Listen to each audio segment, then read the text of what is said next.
بسم اللہ الرحمن الرحیم، السلام علیکم۔ آج پارلیمنٹ کا مشترکہ اجلاس بلایا گیا، ون ورسز آل ہمیں نظر آیا۔ جس طرح آج کل اس طرح چل رہی ہے کہ ایک طرف عمران خان ہے اور دوسری طرف باقی سب اکٹھے ہیں، وہی چیز ہمیں نظر آئی۔ پارلیمنٹ کا مشترکہ اجلاس تو تھا، کہا گیا کہ جناب یہ ہم اس لیے بھی بلا رہے ہیں خصوصی سیشن آئین کے حوالے سے 50 سالہ تقریبات کے لیے جناب یہ منعقد کیا گیا ہے، لیکن وہاں پر ہوا کیا؟ عمران خان کے خلاف تقریریں، سیاسی جلسہ۔ وہاں پر موجود ایک شخص اس لیے بائیک آؤٹ کر کے چلے گئے کہ یہ تو سیاسی جلسہ ہو رہا ہے، حتیٰ کہ قاضی فائز عیسیٰ صاحب کو بھی ماننا پڑ گیا، کہنا پڑ گیا، بار بار انہوں نے دہرایا کہ جی یہاں تو سیاسی بات ہو رہی تھی، میرے سے تعلق نہیں، سیاسی بات ہو رہی تھی، سیاسی بات ہو رہی تھی۔ تو اس پارلیمنٹ میں تو اور کچھ ہوا ہی نہیں پچھلے ایک سال میں، سوائے عمران خان کے خلاف بات کرنے کے، گالم گلوچ تک ہوئی ہے یہاں پر۔ اور ظاہر ہے کہ یہاں پر تحریک انصاف تو ہے نہیں، بس بولتے چلے جاؤ جو بھی سیشن ہے، اور جو قانون سازی ہوئی ہے وہ صرف اور صرف اپنی ذات کے لیے ہوئی ہے۔ اب آپ دیکھیں مشترکہ اجلاس میں کیا کیا گیا کہ چیف جسٹس سے سو موٹو کی پاورز اور بینچ بنانے کی پاورز واپس لینے کا بل، واپس کیا کہنا چاہیے کہ ان سے چھیننے کا بل جو ہے وہ منظور کیا گیا ہے کہ جب سینئر ترین ججز ہوں گے، ان میں ظاہر قاضی فائز صاحب بھی فی الحال ہوں گے، تو یہ ان کے حوالے سے۔ یہ ایجنڈا کس لیے ہے کہ الیکشن نہ ہو، واحد ایجنڈا یہ ہے کہ الیکشن نہ ہم ہونے دیں۔ ہر صورت عمران خان کا اتنا خوف ہے، اور تمام سرکاری وسائل کا استعمال، ٹیلی ویژن کا استعمال، سب کچھ کہ جناب یہاں ہم بیٹھ کر تقریریں کریں گے، آئین تو چھوڑ دیں، عمران خان کے خلاف کریں گے۔ ہر وقت پورے ایک سال میں آپ یہ تقریر نکال کر دیکھ لیں، قومی اسمبلی میں ریکارڈ میں موجود ہوں گی، آپ نوٹ کیجئے گا کہ انہوں نے آئین کے حوالے سے کوئی کام نہیں کیا، صرف اپنی ذات، نیب کے قوانین میں ترامیم سے لے کر اس کے بعد الیکشن کمیشن میں ترامیم کی بات کر رہے ہیں، توہین عدالت کے قوانین میں تبدیلی کی بات کر رہے ہیں، اس لیے کہ ہم توہین عدالت کر رہے ہیں، ہم آئین توڑ رہے ہیں، ہمیں کوئی پوچھے نا، اس کے لیے چینجز کر لیں۔ الیکشن میں ہم جناب صدر سے طاقت لے کے الیکشن اناؤنس کرنے کی شیڈول کی وہ الیکشن کمیشن کو دے دیں، کیونکہ الیکشن کمیشن کو ہم نے منشی بنایا ہوا ہے، وہ تو کوئی مسئلہ ہی نہیں ہے۔ صرف اپنی ذات کے لیے کیا؟ ایک شخص کا خوف، عمران خان کہ جناب وہ الیکشن میں نہ لے جائے، عوام ہمیں مسترد کر چکے ہیں، الیکشن میں نہ جانا پڑ جائے، ایک کوئی ایمرجنسی کی صورتحال لگا دی ہے ملک میں، آئین ہی توڑ دیا ہے۔ اور دیکھیے جس دن سیمینار رکھا ہے اسی دن آئین توڑنے کی بات، آئین شکنی ہو رہی ہے، اور اس کے لیے اس آئین شکنی کو جواز بناتے ہوئے کہ جناب یہ جائز ہے، کئی اور آئین کے حوالے سے آپ کو غلط کام کرنے پڑ رہے ہیں۔ وہ آئین جو بنیادی حق دیتا ہے، آزادی اظہار رائے کا، جو آزادی کا حق دیتا ہے، جو بنیادی ضروریات کا حق آپ کو دیتا ہے، وہ انہوں نے چھینا ایک سال میں۔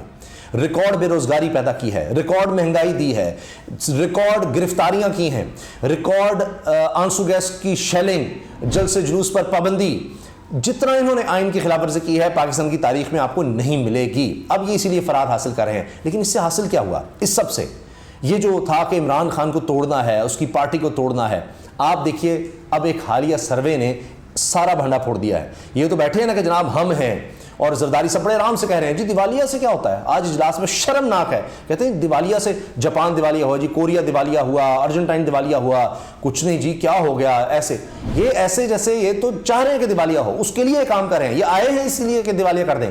کیا ہوگا؟ کبھی سوچا اپنے کام آدمی کے لیے کیا ہوگا جس کو جناب دوائیاں نہیں مل رہی، یا پیٹرول نہیں ملے گا، بجلی نہیں ہوگی، گیس نہیں ہوگی، تو آپ تو اتنے آرام سے کہہ رہے ہیں کہ آپ کے تو یہاں تو جائیداد ہے ہی، آپ کو تو فرق نہیں پڑتا، آپ کے پاس تو اتنا کچھ ہے، لیکن ملک سے باہر بھی بہت کچھ ہے، تو آپ کے لیے تو مسئلہ کوئی نہیں، اس لیے آپ یہ بات کر رہے ہیں۔ لیکن پاکستانی کیا سوچ رہے ہیں، پاکستانی کیا فیصلہ دے رہے ہیں جس سے آپ بھاگ رہے ہیں؟ اس حوالے سے جناب عمران خان ملک کو بحرانوں سے نکالنے کے لیے صلاحیت رکھتے ہیں، عمران خان ملک کو بحرانوں سے نکالنے کی صلاحیت رکھتے ہیں۔ سروے ہے جناب، اور یہ کس دن سروے چھپتا ہے؟ اپریل 9، 2023، جس دن عمران خان صاحب کی حکومت چھینی گئی، ان کو نکالا گیا، اس دن ہی اس کے پورے ایک سال کے بعد سروے سامنے آ گیا کہ اس ایک سال میں کیا سوچ رہے ہیں پاکستانی۔ ریسرچ ادارے آئرس کمیونیکیشنز نے ملک کی صورتحال کے حوالے سے اپنے سروے کے نتائج جاری کر دیے۔ مارچ سے اپریل کے درمیان کرائے گئے آئرس کمیونیکیشنز کے حالیہ رائے عامہ کے سروے کے مطابق آبادی کی اکثریت کا خیال ہے کہ ملک غلط سمت کی طرف بڑھ رہا ہے۔ مہنگائی کو پاکستان اور موجودہ حکومت کا سب سے بڑا مسئلہ سمجھا جاتا ہے۔ سروے میں سوال کیا گیا کہ کون سا لیڈر پاکستان کو بحران سے نکالنے کی صلاحیت رکھتا ہے، جس پر 56% لوگوں نے عمران خان کا نام لیا، جبکہ 16% لوگوں نے نواز شریف کو منتخب کیا، 2% نے شہباز شریف، جبکہ 1% نے بلاول بھٹو اور آصف زرداری کا نام لیا، یعنی دونوں باپ بیٹا مل کر صرف 2%، ایک دونوں کو جناب کہا ہے لوگوں نے، اور شہباز شریف 2، چلیں ان دونوں کے برابر شہباز شریف ہیں، اس لیے آج شاید وزیر اعظم ہیں، نواز شریف تایات نہ لیں ان کو سونا، یہ سارے ملا دیں تب بھی اکیلے عمران خان سے بہت پیچھے ہیں۔ سروے کے مطابق 13% ایسے لوگ تھے جنہوں نے کہا کہ ملک کو موجودہ بحران سے نکالنے کی صلاحیت کسی میں موجود نہیں، جبکہ 11% نے دوسرے سیاستدانوں کا نام لیا۔ دیگر بہت سے نام لیے گئے ہوں گے، ظاہر جس طرح جماعت اسلامی ہے، دیگر پارٹیاں ہیں، ان کے بھی نام لیے گئے۔ سروے میں عام انتخابات میں سیاسی جماعتوں کو ووٹ دینے کے حوالے سے سوال کیا گیا، جس کے مطابق پی ٹی آئی کو اگلے انتخابات کے لیے سب سے زیادہ ریٹنگ ملی۔ لیں جناب، اب اسی لیے انتخاب سے بھاگ رہے ہیں۔ یہ اکیلا عمران خان پر بھاری پڑ رہا ہے، جتنے مرضی اجلاس کر لیں، پارلیمنٹ کے سیشن بلا لیں، گالیاں دے لیں، تقریر عمران خان کے خلاف کریں گے، وہ چلے گی۔ یہاں تو کل عدم تنظیموں کی تقریریں چلیں گی، سرکاری ٹی وی پر چلیں گی، عمران خان کی نہیں چل سکتی۔ آپ اندازہ لگائیے، وہاں نواز شریف جو آج بھی قانون کے مطابق بھگوڑے ہیں، مجرم ہیں، بھاگے ہوئے ہیں، مفرور ہیں، ان کی پریس کانفرنس چل سکتی، عمران خان کی نہیں چل سکتی۔ میڈیا میں اس کو بلیک آؤٹ کر کے بھی آپ دیکھ لیجئے سروے کیا بتا رہا ہے کہ جناب سروے میں عام انتخابات میں سیاسی جماعتوں کو ووٹ دینے کے حوالے سے سوال کیا گیا، جس کے مطابق پی ٹی آئی کو اگلے انتخابات کے لیے سب سے زیادہ ریٹنگ ملی، جس کے بعد مسلم لیگ نون دوسرے نمبر پر۔ اکثریت کا خیال ہے کہ موجودہ معاشی اور سیاسی بحرانوں کا واحد حل فوری انتخابات ہیں۔ لوگ کیا کہہ رہے ہیں؟ عوام کا کہہ رہے ہیں فوری انتخابات، اور یہ کیا کہہ رہے ہیں؟ نا انتخابات نہیں، یہ جو آئین ہے اس کو ہم نے توڑنا ہے۔ اس میں واحد جو لوگوں کے پاس ایک بچ گیا ہے اس ریاست میں، اس حکومت کے ہوتے ہوئے ایک حق بچ گیا ان کے پاس کہ جہاں وہ کوئی بات کر سکتے ہیں، ورنہ تو آپ دیکھ لیجیے نا ٹی وی ٹیلی ویژن پر کہیں بھی سب چیزیں کمپرومائز ہیں۔ ان کے پاس اسٹیک کیا رہ گیا؟ ان کے پاس کیا اس حکومت نے چھوڑا ہے؟ صرف یہ ایک ووٹ کا حق، باقی تو ان سے ہر چیز چھین لی۔ وہ جو روٹی کپڑا اور مکان کا نعرہ لگاتے تھے، انہوں نے تو اب کھال تک ادھیڑنا شروع کر دی ہے۔ شہباز شریف کہتے تھے کہ کپڑے بیچ کر آٹا جناب دیں گے، وہ ان کے نہ کپڑے بکے، جو آٹا انہوں نے دینا چاہا 20 سے زیادہ لوگ تو اس میں مارے گئے۔ بددعائیں دیتے ہیں، آٹا جن کو مل بھی جائے وہ بھی بددعائیں دیتے ہیں، اتنا اس طرح کا آٹا ہے کہ یہ ذرا روٹی کھا کر دکھا دیں، پتہ نہیں کتنے دن یہ بیمار رہیں گے اس آٹے کی وجہ سے۔ تو جناب مسلم لیگ نون دوسرے نمبر پر رہی ہے، سب سے زیادہ ریٹنگ تحریک انصاف کی نظر آئی۔ اکثریت کا خیال ہے کہ موجودہ معاشی اور سیاسی بحرانوں کا واحد حل فوری انتخابات ہیں۔ تو یہ کب تک بھاگیں گے انتخابات سے؟ کس طرح بھاگیں گے؟ سروے میں یہ سوال بھی کیا گیا کہ آیا موجودہ حکومت بڑھتی ہوئی مہنگائی کو قابو کرنے کی اہل ہے؟ یعنی اب یہ جو اتنی مہنگائی انہوں نے کر دی ایک سال میں، کیا اس کو کنٹرول کر سکتی ہے، یہ کہیں ریورس کر سکتی ہے یا روک سکتی ہے؟ جس پر 76% کا جواب تھا نا۔ 76% لوگ کہہ رہے ہیں نا اہل ہیں، ان میں اتنی صلاحیت ہی نہیں ہے، یہ کر ہی نہیں سکتے۔ وہی جو کہتے ہیں نا ہم آئے تھے، ہم نے ملک کو دیوالیے سے بچا لیا، وہ زرداری سے پکڑے دیوالیہ، اور یہ کہتے تھے مہنگائی مکاؤ میں، تو ایکسپوز ہو گئے ہیں، سب کو پتہ لگ گیا ہے کیا۔ تو جناب 11% نے جواب ہاں میں دیا۔ ویسے ان کو سلام ہے، یہ 11% جو کہہ رہے تھے ہاں جی اس حکومت میں صلاحیت ہے، یہ مہنگائی کنٹرول کر لے گی، چلیں چند دن تک میرا خیال ہے یہ اور زیادہ لوگوں کو شاید سمجھ آ جائے ان 11% میں سے بھی۔ اچھا جی، جبکہ 13% نے دوسری وجوہات پیش کی جی۔ اچھا، اس کے ساتھ آپ یہ دیکھیے کہ آج کل لیڈر اور گیدڑ کی بڑی بحث ہو رہی ہے، تو گیدڑ اور لیڈر میں مریم صاحبہ فرق سمجھاتی رہتی ہیں۔ تو یہ آپ دیکھیں کہ کون ہے لیڈر؟ جو عوام میں جانا چاہ رہا ہے، جو کہہ رہا ہے کہ جو لوگ فیصلہ کر دیں وہ لیڈر ہے، یا وہ کہ جو بھاگ رہے ہیں؟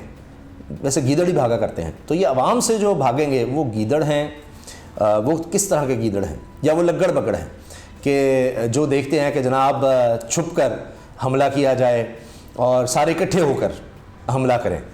یہ لگڑ بگڑ جو ہوتے ہیں، یہ ان کی یہ خاصیت ہوتی ہے کہ یہ گیدڑ کی طرح ڈرتے بھی ہیں، اور جب حملہ آور ہوتے ہیں تو اکٹھے سارے مل کر۔ تو اب ان کے حملوں کا کوئی فائدہ نظر نہیں آ رہا جتنا بھی کر لیں، کیونکہ لوگ کس طرف کھڑے ہیں اب یہ کل بھی پتہ لگ جائے گا کہ سپریم کورٹ کہاں کھڑی ہے، جس طرح سے ان پر حملے ہوئے ہیں، ان کی احکامات کی حکم دلی ہوئی ہے، جس میں توہین عدالت ہوئی ہے، تو اس کا بھی پتہ جلد ہی چلنے والا ہے۔ تو یہ دیکھتے ہیں کہ اب یہاں پر جنگل کا قانون تو انہوں نے بنا دیا ہوا ہے، کیونکہ جب آئین ہی نہیں رہا تو سب ختم ہو گیا، کوئی نیا پھر لے آئیں آئین، نیا قانون بنا دیں، کیا کریں؟ تو یہاں جنگل کا ہی جب قانون چل رہا ہے تو اس جنگل میں لگڑ بگڑوں نے اپنی کوششیں کر دی ہیں، تو اب دیکھتے ہیں کہ وہ کہاں تک کامیاب ہوتی ہیں۔ عوام کے سرویز جو ہیں وہ ہر سطح پر عمران خان تحریک انصاف کے حق میں ہیں، اس لیے الیکشن سے بھاگ رہے ہیں، ان کو خود لوگوں نے بتا دیا ہے، یہ سوشل میڈیا دیکھ رہے ہیں، ان کو پتہ ہے وہاں پر انہوں نے بڑی کوشش کی ہے، بڑی انویسٹمنٹ کی ہے، لیکن بات نہیں بن رہی۔ عمران خان کہاں ہے؟ ان سب کی تقریریں ملا کر بھی ان کا کوئی پتہ نہیں کتنے فیصد حصہ ہوں گی عمران خان کی ایک تقریر کا۔ پھر اسی طرح سے آپ دیکھ لیجئے کہ ہر وہ کام کر رہے ہیں، ہر وہ کام چاہے ان کو الیکٹرانک میڈیا بین کرنا پڑتا ہے, اس پہ بلیک آؤٹ کرنا پڑتا ہے, الیکشن سے بھاگنا پڑتا ہے, گرفتاریاں کرنی پڑتی ہیں, جو کچھ یہ ہو سکتا ہے کر رہے ہیں, صرف اور صرف کس مقصد کے لیے کہ جی عمران خان کو ہم کس طرح مائنس رکھیں, عمران خان کو ہم مائنس کریں. اور الیکشن تبھی ہوں گے جب عمران خان مائنس کسی طرح سے ہم کر چکے ہوں. تب تک چاہے سالوں لگ جائیں, 5 سال لگتے ہیں 5 سال لگ جائیں, کوئی مسئلہ نہیں ہے, آگے ہم نے جانا ہے. اور خاص طور پر چیف جسٹس سے ریٹائرمنٹ تک تو کم از کم ہمیں وقت مل جائے, اس کے بعد جناب ہم کر لیں گے. آج قاضی فائز صاحب کو بلانے کا مقصد بھی یہ تھا, یہ دکھانا تھا کہ بھائی پریشان نہ ہوں, توہین عدالت بھی لگ گئی, کچھ بھی ہو گیا, قاضی فائز صاحب اکتوبر تک آ جائیں گے, ستمبر میں چیف جسٹس بن جائیں گے. تو اکیلے وہ آج بٹھائے تھے سب کو تسلی دینے کے لیے, جن سے یہ غلط کام کروا رہے ہیں, آئین شکنیاں کروا رہے ہیں, ان کو تسلی دینے کے لیے کہ بھائی کوئی مسئلہ نہیں ہے, دیکھو ہم نے اس لیے انوائٹ کیا تھا ان کو. اجازت دیجیے, اللہ حافظ.